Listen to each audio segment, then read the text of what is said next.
Good morning. Human resource management എന്ന third semester ബികോമിലെ next class. ഇന്ന് നമ്മൾ പഠിക്കാൻ പോകുന്നത് what is man power forecasting, man power human resource planning, strategic planning, what is the difference between strategic planning and human resource planning എന്നീ കുറച്ച് കാര്യങ്ങളാണ്. First of all, we want to understand what is manpower forecasting. Manpower forecasting is the process of estimating the future quantity and quality of people required on the basis of corporate and functional plans and future activity levels of an organization.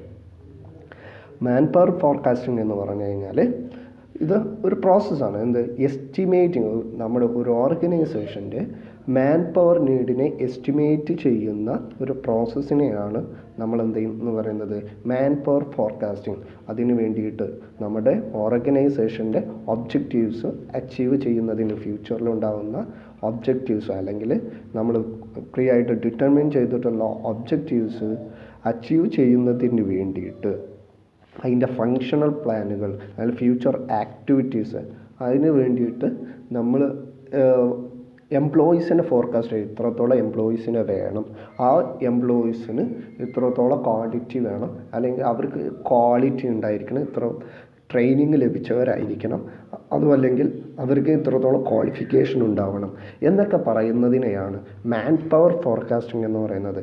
എന്താണ് man power forecasting? Is the process estimating the future quantity and quality of people required on the basis of corporate and functional plans and future activity levels.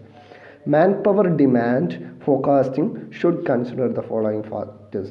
നമ്മൾ manpower forecasting എന്ന process ചെയ്യുമ്പോൾ consider ചെയ്യുന്നത് രണ്ട് ഫാക്ടേഴ്സാണ്. ഒന്ന് external ഫാക്ടേഴ്സാണ്, മറ്റൊന്ന് internal ഫാക്ടേഴ്സാണ്. എന്തൊക്കെയാണ് external ഫാക്ടേഴ്സിൽ വരുമ്പോൾ നമ്മൾ ശ്രദ്ധിക്കേണ്ട കാര്യങ്ങൾ? എക്സ്റ്റേണൽ ഫാക്ടേഴ്സിൽ first point is competition from domestic and foreign organisation. നമ്മുടെ കോമ്പറ്റീറ്റേഴ്സ്, മാർക്കറ്റിൽ നമ്മുടെ കോമ്പറ്റീറ്റേഴ്സ്, അത് ഡൊമസ്റ്റിക് ആയിരിക്കും, ഫോറിൻ കൺട്രീസിൽ നിന്നുള്ളവരായിരിക്കും. Competition from domestic and foreign organisation. നമ്മൾ ഓർഗനൈസേഷൻ്റെ പ്രോസസ്സിന് അല്ലെങ്കിൽ ഓർഗനൈസേഷൻ്റെ മാൻ പവറിന് ഫോർകാസ്റ്റ് ചെയ്യുമ്പോൾ competition from domestic and foreign organisation. Second point is the economic climate prevailing in the country.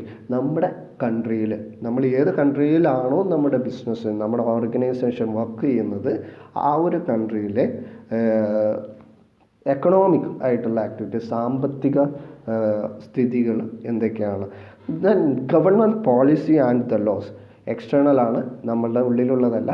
Government, ആ രാജ്യത്തെ, നമ്മൾ വർക്ക് ചെയ്യുന്ന രാജ്യത്തെ, നമ്മുടെ കൺട്രിയിലെ ഗവൺമെൻറ്റിൻ്റെ പോളിസീസ്, ബിസിനസ് ലോസിൽ എന്തെങ്കിലും മാറ്റം വരുന്നുണ്ടോ, കമ്പനി ലോസിൽ എന്തെങ്കിലും മാറ്റം വരുന്നുണ്ടോ, ബിസിനസ് ചെയ്യുന്നതുമായി ബന്ധപ്പെട്ട് എക്സ്പോർട്ട് ഇമ്പോർട്ട് കാര്യത്തിൽ എന്തെങ്കിലും മാറ്റം വരുന്നുണ്ടോ, അങ്ങനെയുള്ള government policy and the laws. അതുപോലെ തന്നെ ലേബർ ലോയുമായി ബന്ധപ്പെട്ട് എന്തെങ്കിലും ചേഞ്ച് വരുന്നുള്ള, അതുപോലെയുള്ള ഗവൺമെൻറ്റിൻ്റെ policy and rules. Next is technological changes and its effects to the business world. നമ്മൾക്കറിയാം ഡേ ടു ഡേ ലൈഫിൽ ഇപ്പോൾ ടെക്നിക്കലായിട്ടുള്ള കാര്യങ്ങൾ, ഓരോ എംപ്ലോയീസും വർക്ക് ചെയ്യേണ്ട കണ്ടീഷൻസ്, വർക്ക് ചെയ്യേണ്ട മെഷീൻസ് എല്ലാം ചേഞ്ച് ചെയ്തുകൊണ്ടിരിക്കുകയാണ്. അപ്പോൾ ടെക്നോളജിക്കലായിട്ടുള്ള എന്തൊക്കെ ചേഞ്ചസ് ആണ് നമ്മുടെ ഓർഗനൈസേഷനുമായി ബന്ധപ്പെട്ടിട്ട് വന്നിട്ടുള്ളത്, and it's effect in the business world. ചിലപ്പം നമ്മുടെ കോമ്പറ്റീറ്റർ അങ്ങനെ ഒരു ടെക്നിക്കൽ അല്ലെങ്കിൽ ടെക്നോളജിക്കലായിട്ട് എന്തെങ്കിലും ചേഞ്ച് കൊണ്ടുവന്നിട്ടുണ്ടെങ്കിൽ അവരെ പ്രൊഡക്ഷൻ ഇൻക്രീസ് ചെയ്യുകയാണെങ്കിൽ തീർച്ചയായിട്ടും നമ്മൾ ആ ഒരു ചേഞ്ചിനെ ആക്സെപ്റ്റ് ചെയ്തേ മതിയാവും.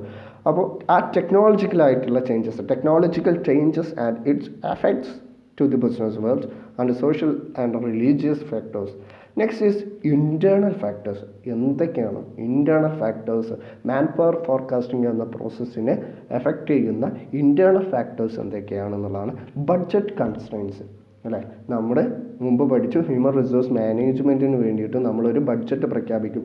ആ ബഡ്ജറ്റിൽ നമ്മൾ എത്രത്തോളം തുക ചെലവഴിച്ചിട്ടുണ്ട്, അതിന് അനുസൃതമായിട്ട് മാത്രമാണ് നമ്മൾക്ക് മാൻ പവറിനെ ഫോർകാസ്റ്റ് ചെയ്യാൻ സാധിക്കുകയുള്ളൂ. ലെവൽ ഓഫ് പ്രൊഡക്ഷൻ, നമ്മുടെ പ്രൊഡക്ഷൻ കഴിഞ്ഞ വർഷത്തേക്കായും ഇനി വരുന്ന വർഷങ്ങളിൽ കൂട്ടണം എന്നുണ്ടെങ്കിൽ അതായത് ഇൻക്രീസ് ചെയ്യണം എന്നുണ്ടെങ്കിൽ തീർച്ചയായിട്ടും നമ്മുടെ എംപ്ലോയീസിൻ്റെ ലെവൽസ്, ക്വാണ്ടിറ്റി അല്ലെങ്കിൽ എംപ്ലോയീസിൻ്റെ നമ്പർ ഓഫ് എംപ്ലോയീസ് എന്ന് പറയുന്നത് കൂടുതലാക്കണം, ഇൻക്രീസ് ചെയ്യണം. അപ്പോൾ level of production, new production to be introduced. പുതിയതായിട്ട് എന്തെങ്കിലും പ്രോഡക്റ്റ്, പുതിയതായിട്ട് എന്തെങ്കിലും സർവീസുകൾ നമ്മൾ കസ്റ്റമേഴ്സിന് കൊടുക്കുന്നുണ്ടെങ്കിൽ അല്ലെങ്കിൽ മാർക്കറ്റിൽ ഇൻട്രൊഡ്യൂസ് ചെയ്യുന്നുണ്ടെങ്കിൽ നമ്മൾ എംപ്ലോയീസിന് വർദ്ധിപ്പിക്കേണ്ടി വരും. അല്ലെങ്കിൽ ആ ഒരു ഫോർകാസ്റ്റിൽ നമ്മൾ ശ്രദ്ധിക്കേണ്ടത് നമ്മളെ ഒരു ഫാക്ടറാണ് നമ്മൾ പ്രൊഡക്ഷൻ. നമ്മുടെ ഓർഗനൈസേഷൻ്റെ മാനേജ്മെൻറ്റ് നമ്മൾക്ക് ഒരു പുതിയൊരു പ്രോഡക്റ്റ് ഇൻട്രൊഡ്യൂസ് ചെയ്യാൻ തീരുമാനിച്ചു കഴിഞ്ഞാൽ അതിനനുസൃതമായിട്ട് നമ്മുടെ എംപ്ലോയി ലെവലിലും മാറ്റങ്ങളുണ്ടായിരിക്കും. ഓർഗനൈസേഷൻ സ്ട്രക്ചർ, ലേബർ ടേൺ ഓവറിൽ കൂടുതലായിട്ടും വരുന്നത്, ലേബർ ടേൺ പവറിൽ കൂടുതലായിട്ട് വരുന്നത് നിലവിലുള്ള തൊഴിലാളികളുടെ, നിലവിലുള്ള നമ്മളുടെ എംപ്ലോയീസിൻ്റെ, നമ്മളുടെ വർക്കേഴ്സിൻ്റെ, നമ്മളുടെ ഹ്യൂമൻ റിസോഴ്സസിൻ്റെ ആബ്സെൻറ്റീസം, അതുപോലെ തന്നെ ഡിസ്ചാർജ്, ഡിസ്മിസൽ കാര്യങ്ങളൊക്കെ നമ്മളെ മാൻ പവർ ഫോർകാസ്റ്റിംഗ് എന്ന പ്രോസസ്സിനെ ബാധിക്കുന്നുണ്ട്. Next is growth and expansion plan of the organisation. ഓർഗനൈസേഷൻ്റെ ബിസിനസ് പ്ലാൻസിനനുസരിച്ച്, അതിൻ്റെ ഗ്രോത്ത് പ്ലാൻസിനനുസരിച്ച്, എക്സ്പാൻഷൻ പ്ലാനനുസരിച്ച് മാൻ പവർ ഫോർകാസ്റ്റിങ്ങിൽ ചേഞ്ചസ് വരും, അതിൻ്റെ ഒബ്ജക്റ്റീവ്സിൽ മാറ്റം വരും. ഇതെല്ലാം ഉൾപ്പെട്ട് ഈ ഇത്രയും ഫാക്ടേഴ്സിനെ ശ്രദ്ധിച്ചുകൊണ്ട് മാത്രമാണ് നമ്മൾക്ക് മാൻ പവർ ഫോർകാസ്റ്റിംഗ് എന്ന പ്രോസസ്സിനെ നമ്മൾക്ക് ചെയ്യാൻ സാധിക്കുള്ളൂ എന്നാണ് പറയുന്നത്. Next is uses of man power forecasting. എന്തൊക്കെയാണ് മാൻ പവർ ഫോർകാസ്റ്റിംഗ് എന്ന പ്രോസസ്സിൻ്റെ യൂസസ്? ഇത് എന്തിനൊക്കെയാണ് നമ്മളെ ഹെൽപ്പ് ചെയ്യുന്നത്? First point, to quantify the number of jobs required for producing a given quantity of goods. നമ്മൾക്ക് മനസ്സിലാക്കാൻ വേണ്ടിയിട്ട്, മനസ്സിലാക്കാൻ വേണ്ടിയിട്ട്, ഒരു ജോബ് ചെയ്ത് തീർക്കുന്നതിന് വേണ്ടിയിട്ട് എത്ര വർക്കേഴ്സ് വേണം എന്നുള്ളത് മനസ്സിലാക്കാൻ നമ്മൾക്ക് മാൻ പവർ ഫോർകാസ്റ്റിംഗ് എന്ന പ്രോസസ്സ് നമ്മളെ ഹെൽപ്പ് ചെയ്യുന്നതാണ്. To quantify the number of job required for producing a given quantity of jobs, അല്ലേ? ഒരു ഗിവൺ ക്വാണ്ടിറ്റി ഓഫ് ഗുഡ്സ് നിർമ്മിക്കുന്നതിന് വേണ്ടിയിട്ട് അല്ലെങ്കിൽ പൂർത്തിയാക്കുന്നതിന് വേണ്ടിയിട്ട്, ഒരു ജോബ് പൂർത്തിയാക്കുന്നതിന് വേണ്ടിയിട്ട് എത്രത്തോളം നമ്പർ ഓഫ് ജോബ്സ് അല്ലെങ്കിൽ എത്ര ജോബുകൾ വേണം, എത്ര തൊഴിലാളികൾ വേണം എന്നുള്ളതിനെക്കുറിച്ച് പഠിക്കാൻ നമ്മളെ സഹായിക്കുന്ന ഒന്നാണ് മാൻ പവർ ഫോർകാസ്റ്റിംഗ് എന്ന്. To determine the staff mix required on the future. എത്ര സ്റ്റാഫ് നമ്മൾക്ക് ഫ്യൂച്ചറിൽ ഓർഗനൈസേഷൻ്റെ പ്രോസസ്സിന് വേണ്ടിയിട്ട് ആവശ്യമുണ്ട്. To assess the staff pattern needed in the different departments of the organisation. Staff pattern, അതായത് ഡിഫറെൻറ്റ് ഡിപ്പാർട്ട്മെൻറ്റ്, പ്രൊഡക്ഷനിൽ മാത്രമല്ല, സെയിൽസിലും ഫിനാൻഷ്യൽ HR-ലും എല്ലാ ഡിപ്പാർട്ട്മെൻറ്റിലും നമ്മൾക്ക് സ്റ്റാഫ് പാറ്റേൺ എത്രത്തോളം വേണം, അതിനനുസരിച്ച് അത് മനസ്സിലാക്കുന്നതിന് വേണ്ടിയിട്ടും അതിനനുസരിച്ച് നമ്മുടെ ബഡ്ജറ്റിൽ മാറ്റം വരുത്തുന്നതിന് വേണ്ടിയിട്ടും എല്ലാം കൂടിയാണ് മാൻ പവർ ഫോർകാസ്റ്റിങ്ങിൻ്റെ യൂസായിട്ട് നമ്മൾ പറയുന്നത്. To see the legal requirements are met with. നമ്മൾക്ക് ചിലപ്പോൾ ലീഗലി ഇത്ര തൊഴിലാളികൾ കമ്പനിയിൽ MNC ആവണമെന്നുണ്ടെങ്കിൽ ഇത്ര തൊഴിലാളികൾ വേണം, അല്ലെങ്കിൽ നമ്മളുടെ ലീഗലായിട്ടുള്ള ചില കാര്യങ്ങൾ നേടിയെടുക്കുന്നതിന് വേണ്ടിയിട്ട് മാൻ പവറിനെ നമ്മൾ പ്ലാൻ ചെയ്യാറുണ്ട്. Next is man power forecasting techniques. എന്തൊക്കെ ടെക്നിക്സ് ഉപയോഗിച്ചുകൊണ്ടാണ് മാൻ പവർ ഫോർകാസ്റ്റിംഗ് എന്ന പ്രോസസ്സ് നടത്തുന്നത് എന്നുള്ളതാണ്. First one is managerial judgement. എന്താണ് മാനേജീരിയൽ ജഡ്ജ്മെൻറ്റ്? തുടർന്ന് പഠിക്കാം. Managerial judgement, ratio trend analysis, work study methods and mathematical models. First one is managerial judgement. എന്താണ് managerial judgement? Man power forecasting ടെക്നിക്കായിട്ട് പറയുന്ന managerial judgement എന്ന technique എന്താണ്? മാൻ പവറിനെ forecast ചെയ്യുന്നതിന് വേണ്ടിയിട്ട് മാനേജീരിയൽ ജഡ്ജ്മെൻറ്റ് ടെക്നിക്ക് എന്ന് പറഞ്ഞു കഴിഞ്ഞാൽ, as per this method all the managers sit together and prepare future manpower requirements of their respective departments. It is done on the basis of workload and efficiency of employees. This technique is very simple and time saving, but it is quite subjective. The estimator prepared by the departmental managers are to be approved by top level management. എന്ന് വെച്ചാൽ നമ്മുടെ ഓരോ ഡിപ്പാർട്ട്മെൻറ്റിൻ്റെയും ഹെഡുകൾ ചേർന്നിട്ട് അവരുടെ efficiency, അവരുടെ എംപ്ലോയീസിൻ്റെ work ലോഡും എല്ലാം മനസ്സിലാക്കിയിട്ട് അവർക്ക് ഫ്യൂച്ചറിൽ എത്രത്തോളം വർക്കേഴ്സിന് ആവശ്യമുണ്ട് എന്ന് എഴുതി അല്ലെങ്കിൽ പ്ലാൻ തയ്യാറാക്കി അത് ടോപ്പ് ലെവൽ മാനേജ്മെൻറ്റിന് ഡിസിഷൻ മേക്കിങ്ങിന് വേണ്ടി കൊടുത്ത് അതിന് അങ്ങനെ പ്രിപ്പയർ ചെയ്യുന്ന ഒരു എസ്റ്റിമേറ്റിനെയാണ് മാനേജീരിയൽ ജഡ്ജ്മെൻറ്റ് എന്ന് പറയുന്നത്. അതായത് മാനേജ്മെൻറ്റ് ലെവലിലാണ് ഇതിൻ്റെ തീരുമാനങ്ങൾ കൂടുതലായിട്ട് എടുക്കുക. ഓരോ ഡിപ്പാർട്ട്മെൻറ്റ് ലെവലിലും ഹെഡുകളായിരിക്കും എത്രത്തോളം വർക്കേഴ്സിന് ആ ഡിപ്പാർട്ട്മെൻറ്റിൽ ഫ്യൂച്ചർ ഫങ്ഷനിങ്ങിന് വേണ്ടിയിട്ട്, ഓർഗനൈസേഷൻ്റെ വരും കാലങ്ങളിലുള്ള ഫങ്ഷനിങ്ങിന് വേണ്ടിയിട്ട് എത്രത്തോളം വർക്കേഴ്സിന് ആവശ്യമുണ്ട്, അത് ഓരോ ഡിപ്പാർട്ട്മെൻറ്റിലെയും കാര്യങ്ങൾ തീരുമാനിക്കുക അതാത് ഡിപ്പാർട്ട്മെൻറ്റിലെ ഹെഡായിരിക്കും. ആ ഡിപ്പാർട്ട്മെൻറ്റൽ ഹെഡ് തീരുമാനിച്ചതിന് ശേഷം എടുക്കുന്ന തീരുമാനം, അവർ പ്രിപ്പയർ ചെയ്യുന്ന എസ്റ്റിമേറ്റ് ടോപ്പ് ലെവൽ മാനേജ്മെൻറ്റിന് അപ്രൂവലിന് വേണ്ടി കൊടുക്കുക എന്നുള്ളതാണ് മാനേജീരിയൽ ജഡ്ജ്മെൻറ്റ് എന്ന് പറയുന്നത്. Next is ratio trend analysis. First method managerial judgement. Next is ratio trend analysis. Under this method, different types of ratios related with the forecasting are done. ഈ മെത്തേഡിൽ നമ്മൾ പലതരം റേഷ്യോസിനെ ഉപയോഗിച്ചുകൊണ്ടാണ് നമ്മൾ മാൻ പവറിനെ ഫോർകാസ്റ്റ് ചെയ്യുന്നത്. Number of workers divided by sales in the organisation. നമ്മൾ സെയിൽസും വർക്കേഴ്സിൻ്റെ എണ്ണവും തമ്മിൽ താരതമ്യപ്പെടുത്തിക്കൊണ്ട് ഫ്യൂച്ചർ മാൻ പവറിൻ്റെ നീഡ് എന്താണെന്നുള്ളത് നമ്മൾ മനസ്സിലാക്കും.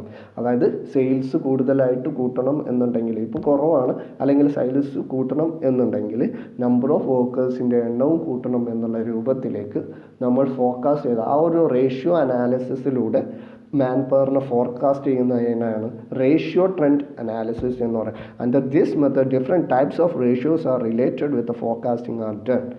Next is work study method. Work study method means time and motion study methods are used to analyze and measure the work being done. The length of operation and the amount of labor required can be ascertained under this method. നമ്മൾക്കറിയാം, ജോബിനെ അല്ലെങ്കിൽ നമ്മളുടെ വർക്കിനെ പഠിക്കുന്നതിന് വേണ്ടിയിട്ട് നമ്മൾ ഉപയോഗിക്കുന്ന രണ്ട് മെത്തേഡാണ് time study and motion study.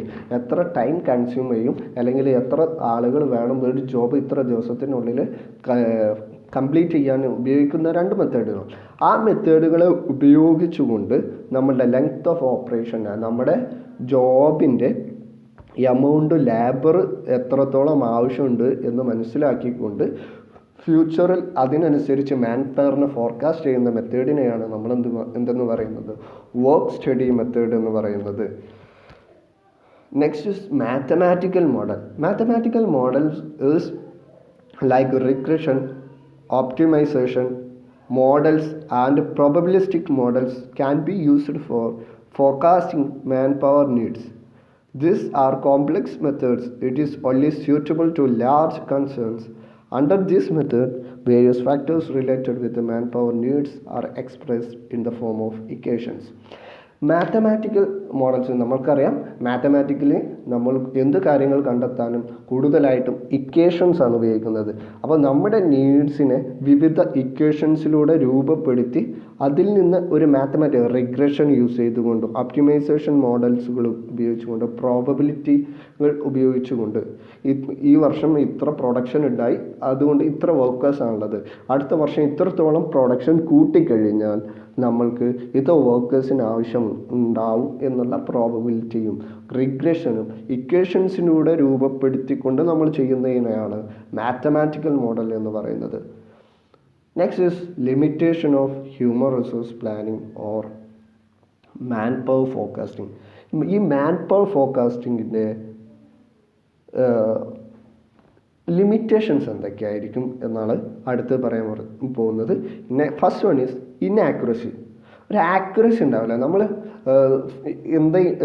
Forecast ചെയ്യുന്നതെല്ലാം പ്രഡിക്ഷനാണ്. നമ്മൾ അത് കൃത്യമായിട്ടുള്ള കണക്കിൽ ഇത്രത്തോളം വരും, അതല്ലാതെ ഇത്രേ വരാവൂ എന്നല്ല പറയുന്നത്. അല്ലെങ്കിൽ നമ്മൾ ചിന്തിക്കുന്നതെല്ലാം പാസ്റ്റിലെ പ്രോസസ്സിനെ വെച്ച് കഴിഞ്ഞ വർഷങ്ങളിലെ നമ്മളുടെ ഓർഗനൈസേഷനിലുണ്ടായിരുന്ന ഹ്യൂമൻ റിസോഴ്സ് നീഡ്സിനെ കുറിച്ച് അടുത്ത വർഷം ഇത്രത്തോളം ഇൻക്രീസ് ചെയ്യുകയാണെങ്കിൽ ഇത്രത്തോളം വേണം എന്ന് പ്രെഡിക്റ്റ് ചെയ്യണം.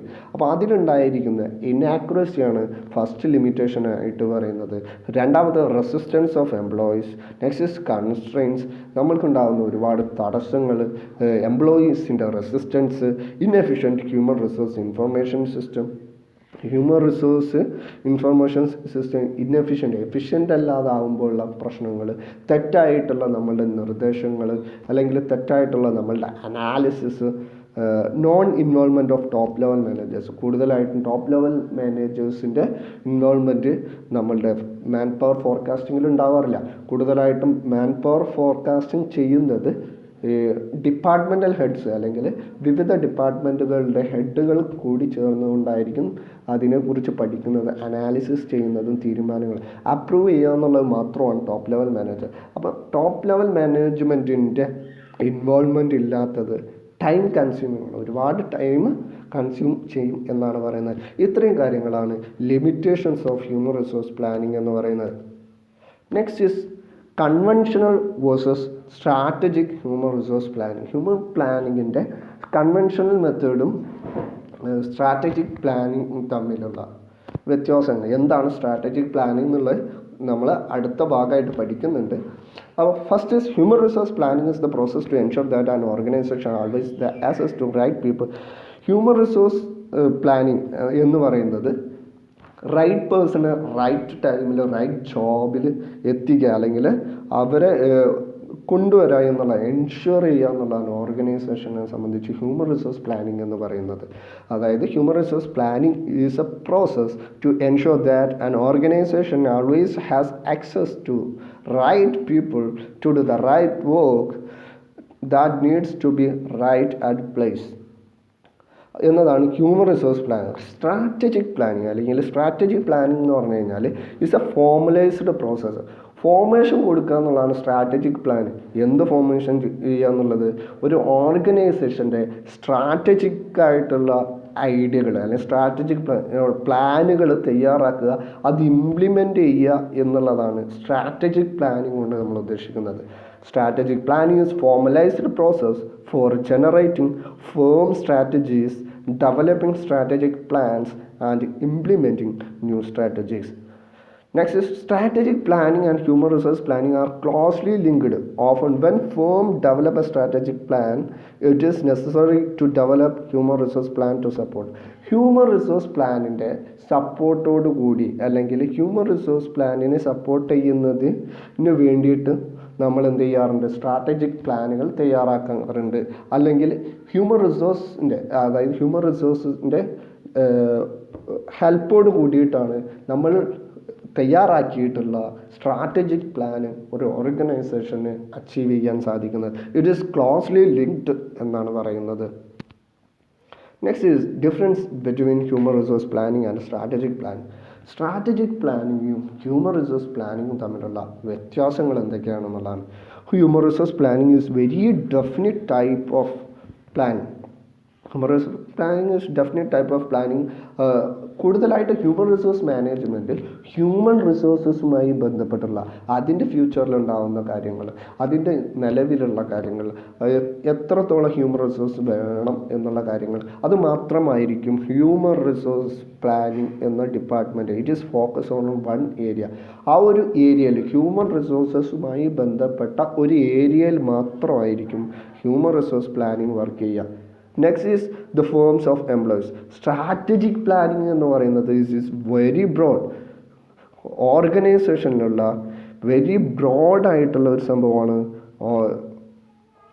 എന്ന് പറയുന്നത്. It focus on several organisational issues. എല്ലാ ഓർഗനൈസേഷനിലുള്ള എല്ലാ ഡിപ്പാർട്ട്മെൻറ്റിലെയും എല്ലാ ഇഷ്യൂസിനെ കുറിച്ചും സ്ട്രാറ്റജിക് പ്ലാനിങ് എന്ന് പറയുന്ന ഈ ഒരു ബ്രോഡ് സെൻസാണ്. അല്ലെങ്കിൽ ഈ സ്ട്രാറ്റജിക് പ്ലാനിങ് എന്ന് പറയുന്നത് എല്ലാ ലെവലിലുള്ള ഓർഗനൈസേഷണൽ ഇഷ്യൂസിനെ കുറിച്ചുള്ള ഒരു പ്ലാനിങ് തയ്യാറാക്കും എന്നുള്ള പറയുന്നത്. Next is human resource planning is usually undertaken by manager who is in charge of human resource management. Human resource മാനേജ്മെൻറ്റിൻ്റെ ഫങ്ഷന് അവിടെ ഉള്ള അല്ലെങ്കിൽ ഈ ഹ്യൂമൻ റിസോഴ്സ് ഡിപ്പാർട്ട്മെൻറ്റിൻ്റെ ഹെഡിൽ നിക്ഷിപ്തമായിരിക്കും എന്നുള്ളതാണ്. നെക്സ്റ്റ് സ്ട്രാറ്റജിക് പ്ലാനിങ് എന്ന് പറയുന്നത് in contrast is not developed by managers but by specialized planners who take into account the interests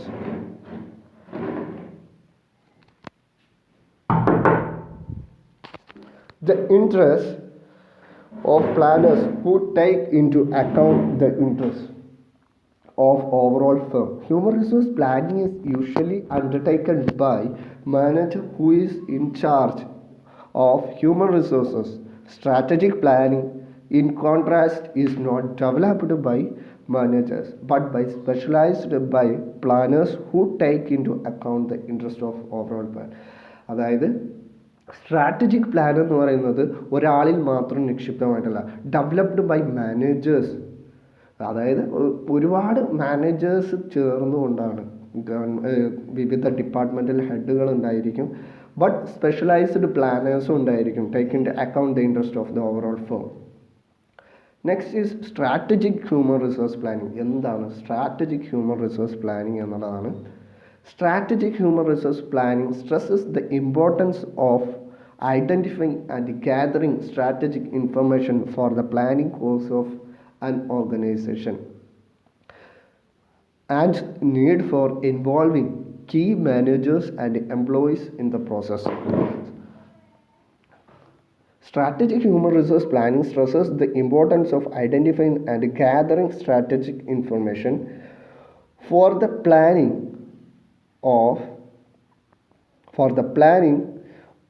course of an organization and the need for involving key managers and employees in the process. Strategic HR plan provides a systematic plan and essential roadmap of corporate. Strategic human resource planning എന്ന് പറയുന്നത് ഒരു ഓർഗനൈസേഷൻ്റെ strategic ആയിട്ടുള്ള കാര്യങ്ങൾ അവർ strategic പ്ലാൻസിനെ achieve ചെയ്യുന്നതിന് വേണ്ടിയിട്ടായിരിക്കും കൂടുതലും തയ്യാറാക്കുന്നത്. Next is ഇത് gathering strategic information for the planning course of an organisation and need.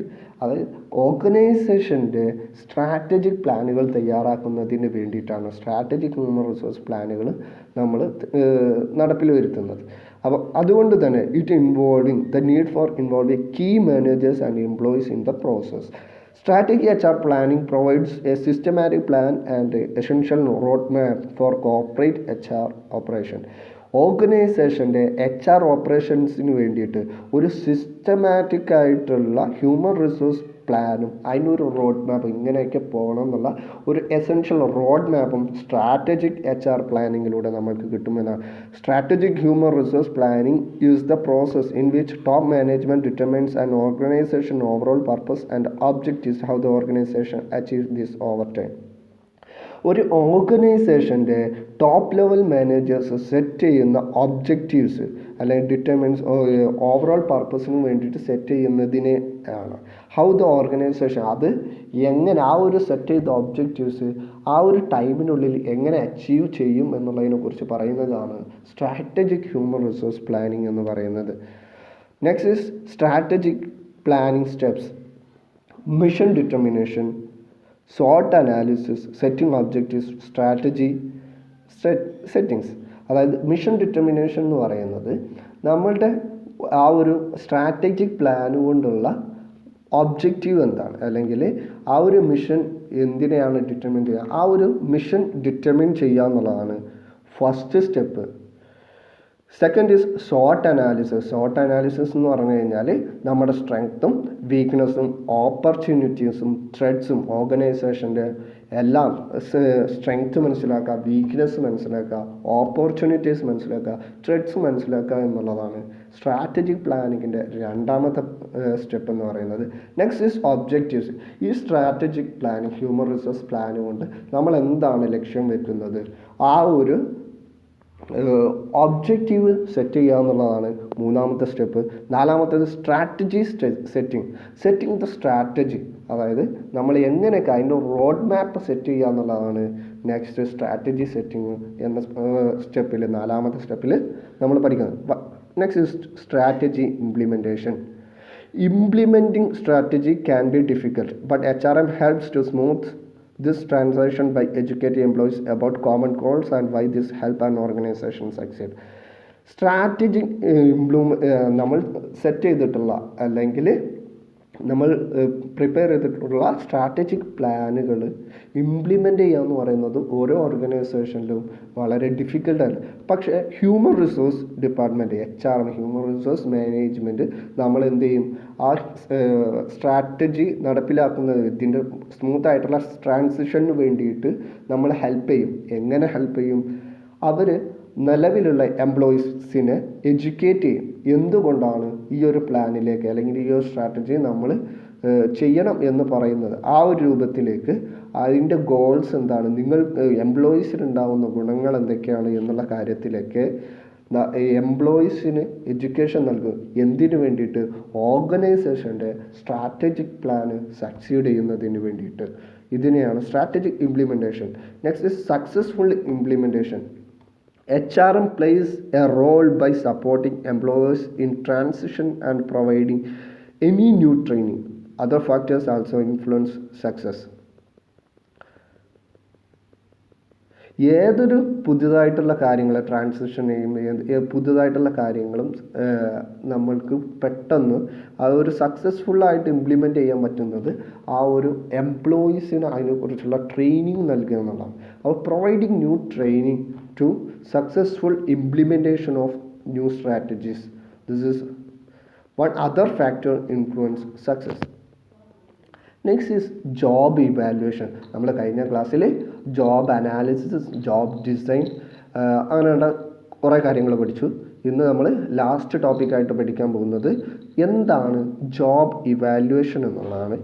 Job evaluation is an orderly and systematic process of determining the relative worth of the various jobs within the organization so as to develop an equitable wage and salary structure. നമുക്കറിയാം job evaluation എന്ന് പറയുന്നത് is an orderly systematic process of determining the relative worth of the various jobs. നമ്മളുടെ ജോബിൻ്റെ worth മനസ്സിലാക്കുന്നതിന് വേണ്ടിയിട്ട് അവർക്ക് എത്രത്തോളം salary കൊടുക്കണം, അതിന് വേണ്ടിയിട്ടെല്ലാം കൂടി നമ്മൾ ചെയ്യുന്നതാണ് ജോബ് ഇവാലുവേഷൻ. നമ്മുടെ ഓർഗനൈസേഷനിലുള്ള മറ്റുള്ള ജോബുമായിട്ട് താരതമ്യ പഠനം നടത്തുക, അല്ലെങ്കിൽ വിത്തിൻ ദ ഓർഗനൈസേഷൻ അതിന് താരതമ്യപ്പെടുത്തുക, നമ്മളെ ജോബിനെ കുറിച്ച് പഠിക്കുക, നമ്മളെ ജോബിലുള്ള കാര്യങ്ങൾ എത്രത്തോളം സാലറി കൊടുക്കണം, ഇക്വിറ്റബിൾ ആയിട്ടുള്ള വേജ് കൊടുക്കുന്നതിന് വേണ്ടിയിട്ട് നമ്മൾ ഡെവലപ്പ് ചെയ്യുന്ന ഒരു സംഭവമാണ് ജോബ് ഇവാലുവേഷൻ എന്ന് പറയുന്നത്. Job evaluation is a systematic and process of measuring both job in relation to other jobs. മറ്റുള്ള ജോബുമായി ബന്ധപ്പെട്ട് നമ്മളെ ജോബിനുള്ള വോത്ത് എന്തൊക്കെയാണ്, അതിൻ്റെ റിലേഷൻഷിപ്പ് എന്തൊക്കെയാണെന്നുള്ളതിനെ കുറിച്ച് പഠിക്കുന്നതിനെയാണ് ജോബ് ഇവാലുവേഷൻ എന്ന് പറയുന്നത്. എന്തൊക്കെയാണ് objectives of job evaluation? Job ഇവാലുവേഷൻ്റെ ഒബ്ജക്റ്റീവ്സ് എന്തൊക്കെയാണ്? Is to develop a consistent wage policy. ഒരു കൺസിസ്റ്റൻ്റ് ആയിട്ടുള്ള ഒരു സ്ഥിരതയുള്ള ഒരു നല്ലൊരു ജോബ് വേജ് പോളിസി സെറ്റ് ചെയ്യുന്നതിന് വേണ്ടിയിട്ടാണ് നമ്മൾ ജോബ് ഇവാലുവേഷൻ എന്ന പ്രോസസ്സ് നടത്തുന്നത്. Next it helps in fixing wage rates. It will helps to reduce wage controversies. ഒരു നല്ലൊരു ജോബ് വേജ് സെറ്റ് ചെയ്യുന്നതിന് വേണ്ടിയിട്ട് ഫിക്സിംഗ് വേജ് റേറ്റ്സ് എന്നതാണ് next objective. To the negotiation between labor union and management concerned with wage structure, to conduct wage surveys and wage structure to similar firms. നമ്മളുടെ തൊഴിലാളികൾക്ക് ഈ job ചെയ്യുന്നതിന് വേണ്ടിയിട്ട് നമ്മൾ എത്ര വേജ് കൊടുക്കുന്നു, അതേപോലെ തന്നെ നമ്മളെ കോമ്പറ്റീറ്റർ എത്ര കൊടുക്കുന്നു, അല്ലെങ്കിൽ സിമിലർ ആയിട്ടുള്ള ഫോംസ് എത്ര നൽകുന്നു, അങ്ങനെയുള്ള വേജുമായി ബന്ധപ്പെട്ടിട്ടുള്ള ആ ഒരു structure similar firms wage survey നടത്തുന്നതിന് വേണ്ടിയിട്ട് ജോബ് ഇവാലുവേഷൻ നമ്മൾ ചെയ്യാറുണ്ട്. To helps management for selecting കാൻഡിഡേറ്റ്സിനെ സെലക്ട് ചെയ്യുന്നതിന് വേണ്ടിയിട്ട് establish rational basis for incentives and bonus schemes. These are the objectives of job evaluation. Next is techniques or procedures or process of job evaluation. എന്തൊക്കെയാണ് job ഇവാലുവേഷൻ്റെ process എന്നുള്ളതാണ് first പറയുന്നത്. First one is acceptance by all. Job evaluation is to be accepted by the management, employees and trade union. ഒരു ഓർഗനൈസേഷൻസിലെ എല്ലാവരും, അതായത് trade unions, employees, management എല്ലാവരും accept ചെയ്യുക എന്നുള്ളതാണ് first step. Acceptance by all, അവരുടെ അടുത്തു നിന്നെല്ലാം അക്സെപ്റ്റൻസ് മേടിക്കുക എന്നുള്ളതാണ് ജോബ് ഇവാലുവേഷൻ്റെ ഫസ്റ്റ് പ്രോസസ്സ് എന്ന് പറയുന്നത്. Acceptance by all, job evaluation is to be accepted by the. അപ്പോൾ ഈ ഒരു പ്രോസസ്സ് നടത്തുന്നതിന് മുമ്പ് നമ്മൾ ഫസ്റ്റ് ഈ ഒരു പ്രോസസ്സ് എന്തിനാണ് ചെയ്യുന്നത് എന്നുള്ളതിൻ്റെ അക്സെപ്റ്റൻസ്, അല്ലെങ്കിൽ അവർക്കുണ്ടാകുന്ന ആ ഒരു സ്വീകാര്യത. Next, formulation of job evaluation committee. ഒരു ജോബ് ഇവാലുവേഷൻ കമ്മിറ്റി ഫോം ചെയ്യുക എന്നുള്ളതാണ് രണ്ടാമത്തെ process. Representatives of management, workers and experts should be included. മാനേജ്മെൻറ്റിൻ്റെ റെപ്രസെൻറ്റേറ്റീവ്സ്, അതേപോലെ തന്നെ എക്സ്പേർട്സ്, ഇത്രയും ആളുകളെ ഉൾപ്പെടുത്തിക്കൊണ്ടുള്ള ഒരു ജോബ് ഇവാലുവേഷൻ കമ്മിറ്റി രൂപീകരിക്കുക എന്നുള്ളതാണ് next. Third step is selection of job for evaluation. Job evaluate ചെയ്യുന്നതിന് വേണ്ടി ഒരു ജോബ് സെലക്ട് ചെയ്യണം. Only some keys are jobs are selected for each department for evaluation. ഓരോ ഡിപ്പാർട്ട്മെൻറ്റിൽ നിന്നും ചില ജോബുകൾ മാത്രം എടുത്തുകൊണ്ട് നമ്മൾ എന്ത് ചെയ്യുക, ഈ ജോബ് ഇവാലുവേഷന് വേണ്ടിയിട്ട് സെലക്ട് ചെയ്യുക എന്നുള്ളതാണ്. Next is job description. ആ സെലക്ട് ചെയ്തിട്ടുള്ള ഓരോ job detailed description of every job is prepared. നമ്മൾ സെലക്ട് ചെയ്തിട്ടുള്ള ഓരോ ജോബിൻ്റെയും ബ്രീഫായിട്ടുള്ള ഒരു ഡിസ്ക്രിപ്ഷൻ തയ്യാറാക്കുക എന്നുള്ള, ഡീറ്റെയിൽഡ് ആയിട്ടുള്ള ഒരു ഡിസ്ക്രിപ്ഷൻ തയ്യാറാക്കുക എന്നുള്ളതാണ് നാലാമത്തെ സ്റ്റെപ്പ്. നെക്സ്റ്റ് ഇസ് അഞ്ചാമത്തെ job grading. This jobs are classified into different groups according to its nature. നമ്മൾ ഡീറ്റെയിൽ ആയിട്ട് ഡിസ്ക്രിപ്ഷൻ തയ്യാറാക്കിയതിന് ശേഷം അതിനെ ക്ലാസിഫൈ ചെയ്യുക, ഡിഫറെൻറ്റ് ഗ്രൂപ്പിലേക്ക് ക്ലാസിഫൈ ചെയ്യുക എന്നുള്ളതാണ് നെക്സ്റ്റ് ജോബ് ഗ്രേഡിംഗ് എന്ന് പറയുന്നത്. അതിൻ്റെ നേച്ചർ അനുസരിച്ച് അതിനെ ഡിഫറെൻറ്റ് ഗ്രൂപ്പിലേക്ക് എന്ത് ചെയ്യുക, ക്ലാസിഫൈ ചെയ്യുക എന്നുള്ളതാണ് ജോബ് ഗ്രേഡിംഗ് എന്ന് പറയുന്നത്. നെക്സ്റ്റ് ഇസ് ആറാമത്തത് selection of job evaluation method. ഏതെങ്കിലും ജോബ് ഇവാലുവേഷൻ മെത്തേഡ് നമ്മൾ എന്ത് ചെയ്യുക, സെലക്ട് ചെയ്യുക. The most appropriate method of job evaluation should be select. നമ്മൾ ഡിഫറെൻ്റ് ആയിട്ടുള്ള മെത്തേഡ്സ് ഉണ്ട്. ആ ഡിഫറെൻറ്റ് മെത്തേഡ്സിൽ നിന്ന് ഏതെങ്കിലും ഒരു ജോബ് ഇവാലുവേഷൻ മെത്തേഡ് എന്ത് ചെയ്യുക, സെലക്ട് ചെയ്യുക എന്നുള്ളതാണ്. Consideration of job factors. ജോബിൻ്റെ ഫാക്ടേഴ്സിനെ കൺസിഡർ ചെയ്യുക എന്നുള്ളതാണ് നെക്സ്റ്റ്. എന്താണ്, മെൻ്റൽ ആൻഡ് മാനുവൽ സ്കിൽ. എംപ്ലോയീസിനുണ്ടായിരിക്കേണ്ട മെൻ്റലായിട്ട് മാനുവലായിട്ടുള്ള സ്കില്ല്, അതേപോലെ തന്നെ experience, efforts and initiates, working conditions, responsibilities, supervision required. ഇത്രയും കാര്യങ്ങൾ ജോബ് ഫാക്ടർ, ഒരു ജോബ് ചെയ്യണമെങ്കിൽ ഉണ്ടായിരിക്കേണ്ട കുറച്ച് എംപ്ലോയീസിന് ഉണ്ടായിരിക്കേണ്ട ജോബ് ഫാക്ടറാണ്. ആ ഒരു ജോബ് ഫാക്ടറിനെ കൺസിഡർ ചെയ്യുക എന്നുള്ളതാണ് ഏഴാമത്തെ ജോബ് ഇവാലുവേഷൻ്റെ ഏഴാമത്തെ പ്രോസസ്സായിട്ട് പറയുന്നത്. Next is job pricing. Each job is priced in relation to its work. അതിൻ്റെ വർക്കുമായി ബന്ധപ്പെട്ട് അതിനെ പ്രൈസ് ചെയ്യുക എന്നുള്ളതാണ് നെക്സ്റ്റ് റിവ്യൂ. ഈ ഒരു ജോബ് ഇവാലുവേഷന് ഒരു റിപ്പോർട്ടാക്കിയിട്ട് ഒരു periodic review and revision of job description should be done. അത് തീർച്ചയായിട്ടും ചെയ്യണം എന്നുള്ളതാണ്. ഇത്രയാണ് ഇന്നത്തെ ക്ലാസ്. നമ്മൾ ഫസ്റ്റ് പറഞ്ഞത് എന്താണ് മാൻ പവർ ഫോർകാസ്റ്റിംഗ് എന്നാണ്.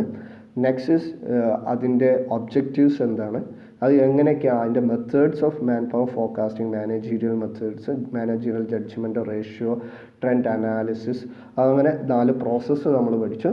അതിനുശേഷം എന്താണ് സ്ട്രാറ്റജിക് പ്ലാൻ എന്ന് പഠിച്ചു. What is the difference between strategic plan and human resource planning. Conventional പ്ലാനിങ്ങും സ്ട്രാറ്റജിക് ഹ്യൂമൻ റിസോഴ്സ് പ്ലാനിങ്ങും തമ്മിലുള്ള സാമ്യതകൾ എന്തൊക്കെയാണെന്നുള്ളത് പഠിച്ചു. അതിനുശേഷം last job evaluation process. Thank you all.